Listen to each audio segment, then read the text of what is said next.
आप सभी लोगों ने नाम सुना होगा, काशी में रहने वाले एक महान संत श्री रैदास जी महाराज।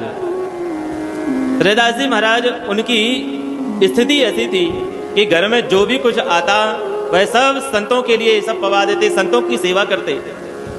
और एक दिन किशोरी जी ने कहा ठाकुर जी से कि हे प्रभु, आप रैदास जी को देखते हो, इतने प्रिय भक्त आपके हैं और इतनी गरीबी उनको आपने दे रखी है। अरे कुछ ऐसा आप कर दीजिए ताकि वो अपना जीवन यापन बढ़िया से करें। भगवान ने कहा चलो आपकी जैसी इच्छा।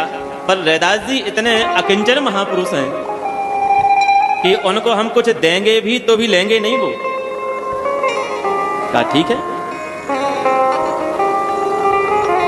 फिर भी भगवान गए और भगवान ने जाकर के रैदास जी के यहाँ एक ब्राह्मण का रूप धारण किया और जाकर के कहा, रैदास जी हमें बड़ी जोर की सर्दी है और हम तो आपकी जो पत्नी है उन पत्नी के हाथ से ही बढ़िया कड़ी और बढ़िया महाप्रसाद का भोग लगाएंगे।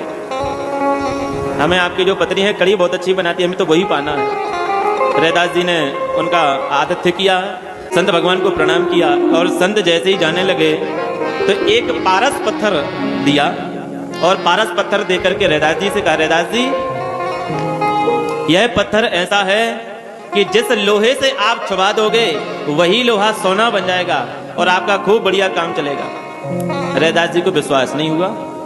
रैदास जी की रापी रखी हुई थी जिससे वह चमड़ा रोज काट करके और जूती बनाते थे। उसी रापी को से उन संत भगवान ने छुबाया पारस पत्थर से, वह लोहे की रापी सोने की हो गई। रैदास जी महाराज सिर में हाथ लगा के रोने लगे। रैदास जी ने कहा, संत भगवान अभी तक तो आशीर्वाद दे करके जाते थे, ये संतों को भी अब कैसा भ्रम हो गया है, वो भी अब ठाकुर जी को नहीं माया को दे करके जाने लगे।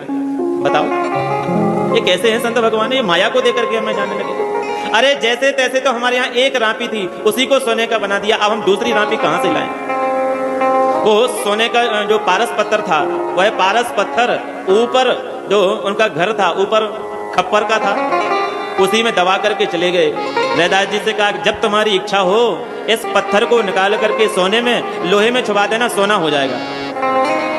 1 वर्ष हो गया और 1 वर्ष के बाद पुनः वो संत आए तो भगवान ने सोचा कि रैदास जी के यहाँ तो महल खड़े हो गए होंगे, पर रैदास जी तो वैसे ही के वैसे थे और भगवान